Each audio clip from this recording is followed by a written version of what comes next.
Right now on Fox 5 News at 6. With corona numbers on the rise and Thanksgiving right around the corner, local lawmakers now imposing new COVID-19 restrictions as cases surge across the country. Plus, the race for a vaccine heating up. Drug maker Moderna touting positive results in what could be another game changer in the fight against the coronavirus. And good evening, I'm Lori Stokes. The company says its vaccine is close to 95% effective in preventing infection and hopes to apply for emergency use authorization in the coming weeks. Chris Welch joining me now for more on what we can expect the drug to become widely available. Chris? Yeah, Lori, well, we can expect this to become a little more available, at least to high-risk groups pretty soon. We're talking like next month. Dr. Anthony Fauci calls Moderna's good news today, quote, truly striking. Now, when you add in the good news we got from Pfizer last week about their vaccine, he says we may finally be seeing the light at the end of the tunnel. It's a really important milestone in the fight against the pandemic because it demonstrates that our vaccine, mRNA-1273, is able to prevent COVID-19 disease, including severe disease in people who've received it. That's Dr. Stephen Hoge, president of Moderna, the biotech firm that says its vaccine is nearly 95% effective. It's good news made even better on the heels of one of their competitors producing a vaccine they say is 90% effective. Given the Pfizer results last week, I was very optimistic, and it just increased my optimism very much so. Johns Hopkins University professor Andy Pekash studies immunology and says that while both vaccines would require 2 doses 28 days apart, Moderna's may have a slight edge in terms of distribution logistics. The Pfizer vaccine requires extremely cold temperatures for storage. The Moderna vaccine does require cold, but not as cold, and it is stable at room temperature in a refrigerator for a significant amount of time. Moderna says they'll apply for emergency use authorization within weeks, and Americans could begin getting vaccines by December. But does this mean that if you are vaccinated, you can effectively stop wearing a mask? Experts say not so fast. It would probably mean that you would be less susceptible to infection. But whether or not we want to really striate our society and really have masked people and unmasked people is something that we're really going to have to think about. I would recommend to people to not abandon all public health measures just because you've been vaccinated, because even though for the general population it might be 90 to 95% effective, you don't necessarily know for you how effective it is. And Moderna says 20 million doses could be available by the end of the year, and those would first go to those high-risk populations and to first responders. But experts caution we shouldn't expect a vaccine to be widely available to the general public for at least 6 months or so. Lori? All right, Chris, thank you. Governor Cuomo reminding folks to be smart as cases continue to spike throughout New York. Currently, the state's positivity rate is sitting at 2.8%. Now, that number is slightly lower in New York City, hovering at 2.77%. Mayor de Blasio says schools are going to be open tomorrow, but officials will be monitoring them closely as the city's testing average nears that 3% threshold. Lisa Evers has the very latest on efforts to keep schools open this week. Mayor de Blasio says public schools will remain open as long as the coronavirus positivity rate is below 3%. In recent days, the 7-day rolling average has been hovering above 2%, and the need to possibly close a real concern. The mayor says any decision will be on a day-by-day basis. We set a standard. We asked everyone to trust it and believe in it. It's important to keep consistency with that.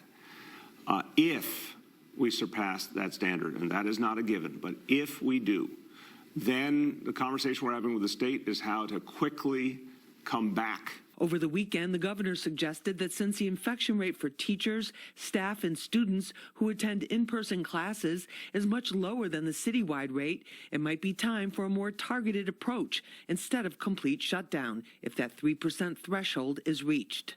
What I'm suggesting to the parents and the teachers and the mayor is let's take a second calculus, which is the infection rate in the school. The 3% figure became a benchmark as part of a deal with the teachers and principals unions.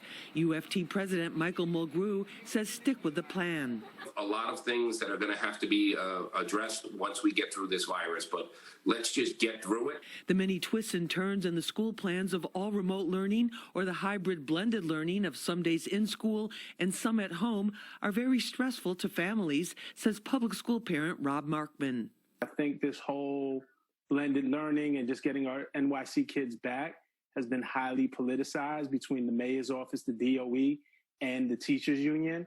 And I kind of feel like everybody's losing sight of what's most important is the kids and their education. The New York City school system is the only big city system in the country to offer in-classroom instruction. Critics say the coronavirus rates are so low in the schools because a majority of the parents have opted to keep their kids home and do remote learning. In the newsroom, I'm Lisa Evers, Fox 5 News. Well, tourism officials say that it will take at least 4 years for the city to recover from the pandemic. They say the return of international visitors will be even slower. Officials say it all hinges on part of the distribution of an effective vaccine. Tourism provides the city with as many as 400,000 jobs and $46 billion in revenues. A stay-at-home order is now in effect in Mount Vernon. Officials urging everyone not to go out unless it's for work, school, or essentials like food shopping. People are also encouraged not to have others inside their homes. City officials say that they have 120 active COVID cases, and that number is growing. Turning to Connecticut, an official shut down public schools in Bridgeport. That after several teachers were reportedly exposed to COVID at non-school related events. And even though cases continue to spike, Governor Ned Lamont says that there are no immediate plans for lockdowns or increased restrictions.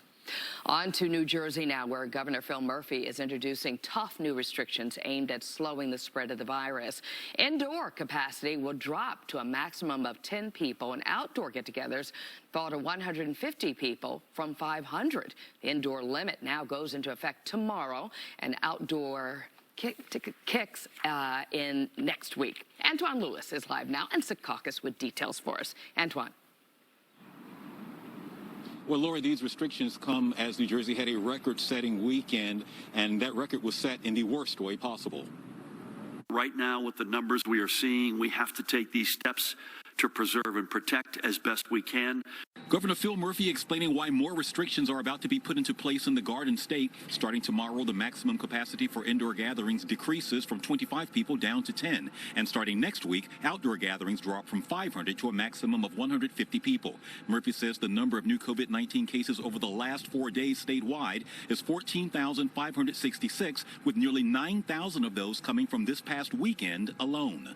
Yesterday's and Saturday's numbers are respectively the first and second highest daily counts we have reported, not just of this second wave, but since we recorded on our first confirmed case on March 4th.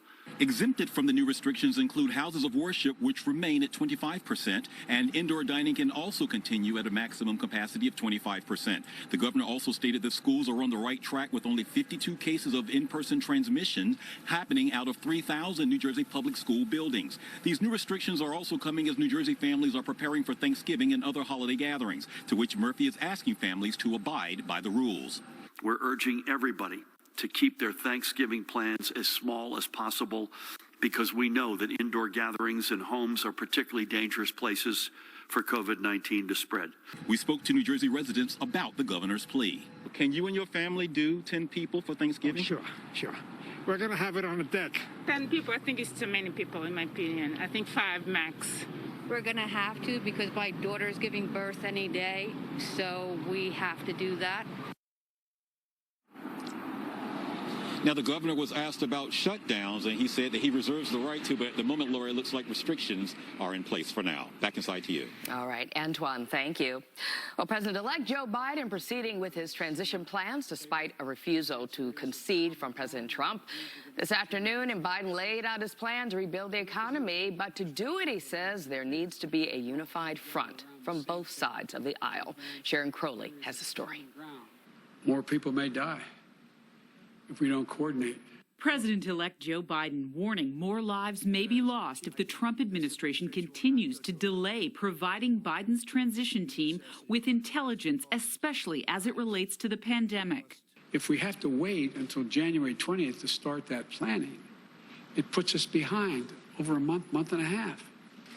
And so it's important that it be done, that there be coordination now or as rapidly as we can get that done.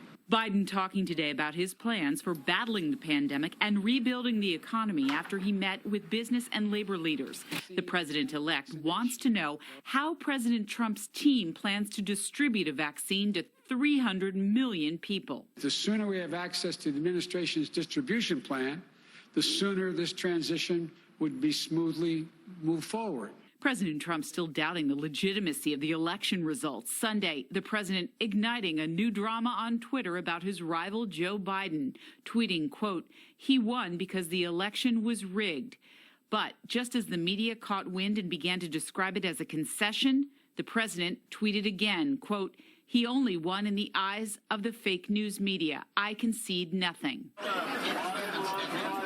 Fueled by a massive show of support on the streets of Washington over the weekend, the Trump legal battles continue. The Trump campaign has filed lawsuits in several battleground states claiming widespread election fraud.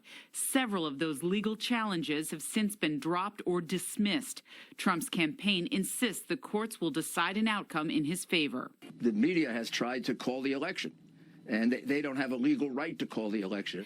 And President-elect Biden also called on Congress to immediately pass a COVID relief package. Sharon Crowley, Fox 5 News. Well, still to come, a legal battle to keep churches open at full capacity. Find out why the Diocese of Brooklyn is taking Governor Cuomo to the Supreme Court. And with a big win against the Eagles yesterday, are the Giants' playoff hopes still alive?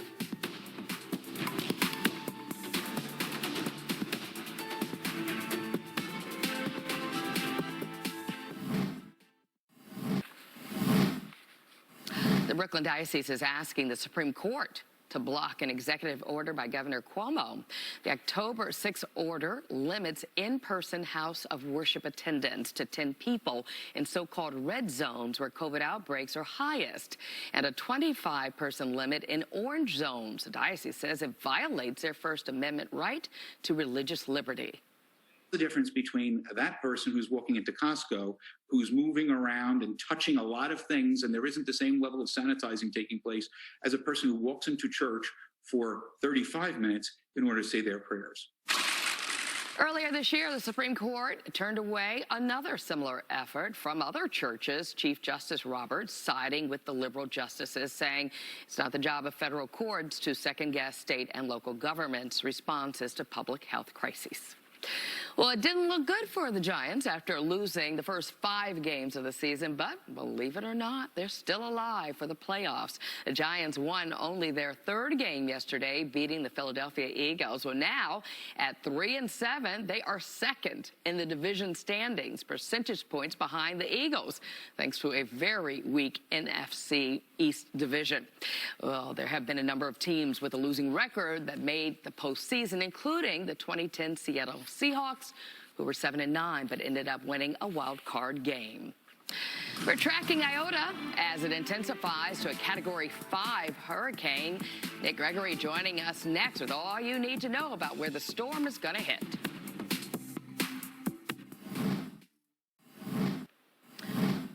Hurricane Iota is now a Category 5 storm as it moves westward across the Caribbean. It's expected to slam into Nicaragua and Honduras with maximum sustained winds of about 160 miles an hour. That's going to happen tonight. Checking in with Nick Gregory. So where is that in the Greek alphabet, Iota? So that is the 9th letter, right? So that shows you how amazing this hurricane season has been, that we've gone 9 letters deep into the Greek alphabet. So pretty amazing. We learned something new. There you go. And this one is going to be, the problem is, Lori, is that it's coming on the heels of Eta, which devastated that area just a little while ago. And now, again, you have this Category 5 storm. It literally blew up in the last 24 to 36 hours into this Category 5 hurricane. You clearly see the eye, and it's getting very close to the Nicaraguan coast here. So they're about to get slammed with this Category 5 storm. So Iota is moving off to the west at 9 miles an hour. Again, just about 55 miles offshore, 160 mile per hour sustained wind. So it's going to cause catastrophic damage and storm surge. And then as it moves inland, it's going to cause some extremely heavy rainfall, mountain slides. You get the idea. So this is, again, the area that really got it recently, and they don't need another storm. But as we look at our list of the year, again, the prediction was for 13 to 19 named storms. Well, we've gone way past that at 30. 6 to 10 hurricanes. We've had 13, and out of those, again, 6 are major storms. All right, 55-47 today, pretty close to average in New York City. The record high was 72, the record low was 17. Neither of those happening anytime soon, but notice those record lows are getting down there now, aren't they? 50 degrees, clear now, winds out of the west, but it's lightened up considerably from earlier in the day. Pressure is strong, it's rising 29.99. Air is fairly dry with humidity at 41%. So temperatures holding around 50 for the city, but we're dropping fast in some of the northern western suburbs now into the lower 40s. White Plains to Poughkeepsie, 36 Monticello, middle 40s, most of the island up into Connecticut's into the high 40s there. But we're down 11 to as much as 15 degrees from yesterday. Of course, that front came barreling through here with all that wind and rain and thunderstorm activity causing those wind gusts yesterday evening to reach 60+ miles per hour. All right, wind speed now again considerably less. Only about 5-10 miles an hour. It'll stay that way for tonight, but I think it is going to pick up in speed again tomorrow and get a little bit gusty at times. Low and middle 50s, the high temps for today. Most of the area, low 50s up the Hudson Valley, middle 50s into Connecticut, in towards eastern Pennsylvania. Low to middle 50s there was 40s upstate New York, and those 40s went westward across the Ohio Valley. So you kind of get an idea what's going to be coming our way tomorrow. We actually have a little disturbance that's going to be moving through, and then a shot of colder air tomorrow late on into Wednesday before things actually recover pretty quickly later on in the week. Cloud cover off to the north now, but I want you to look at the wider view. We're starting to see this disturbance that's going to be moving towards us. So clouds will come back in later tonight, and notice there are rain and snow showers with that. We may see a couple of rain and snow showers around here tomorrow, as you'll see in our futurecast that heads our way. So look for some cloud cover overnight. Sun will battle the clouds in the morning. The clouds kind of win out after that. Scattered rain and snow showers may move through. The wind kind of picks up strong and gusty, and then we'll talk about that wind and colder temperatures coming on in towards the tomorrow night on into Wednesday, where freeze watches over New York City. 38 tonight in town, about 30 in the suburbs. Again, for tomorrow, we'll look for some rain and snow showers around 47. Windy on Wednesday at 41. Recovery by the end of the week, though, 60 or greater. Friday, Saturday, Sunday. Showers come back on Monday. Check the Fox 5 NY weather app as well. All right. Not too bad. Thank you, Nick. Well, police uncovering a massive illegal gun operation on Long Island. The message they're trying to send in their crackdown on gang activity.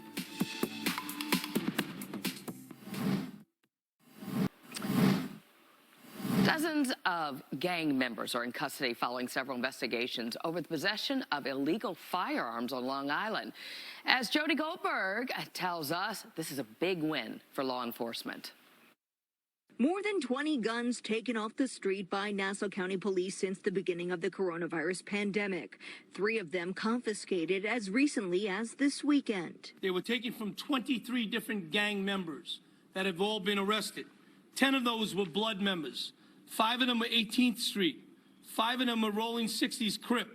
1 of them was a Latin Pride, Salvadorian with Pride, and a Folk Nation. The most dangerous weapon of them all, this street sweeper gun, which police say can hold up to 100 rounds of ammo. Every single gun here, in my mind, represents lives saved. None of the suspects arrested have been publicly identified as the investigation is ongoing. However, officials say they will all face time in jail if convicted. As you can see in front of you, these arrests, taking these bad guys off the street, you don't go walking out the door after a gun arrest. Nassau County is sending a message to criminals. Police haven't slowed down their work during COVID-19. They want the public to know they're out in full force. They think that we're not doing our job. We're out there dealing with protests. We're out there dealing with COVID. We came to work and we still did our job. Officials say the majority of guns aren't from around here, but rather neighboring states. Each one will be tested to try to link them back to open shootings and homicides. Crime overall, according to police, is still down 7.5% in the county. In Mineola, Jodi Goldberg, Fox 5 News. Very latest on a dramatic water rescue in New Jersey. I'm going to speak with a lifeguard who risked his life to save someone in distress.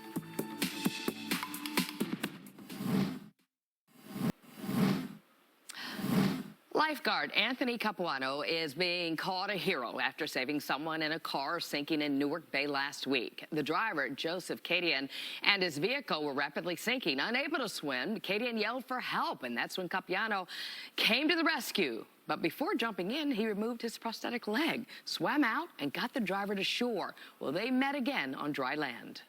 When I saw him again, I was just really excited to just, talk to him and just like, are you okay? How are you? And he said, I'm good. I'm healthy. Thank you for saving me. He gave me a letter to thank me. Well, Capuano said he accepts being a hero, and he's thankful that he spent a little time with the person whose life he saved. That'll do it for now. Thanks for being with us. Much more on the Fox News at 10. 25 words or less starts right now.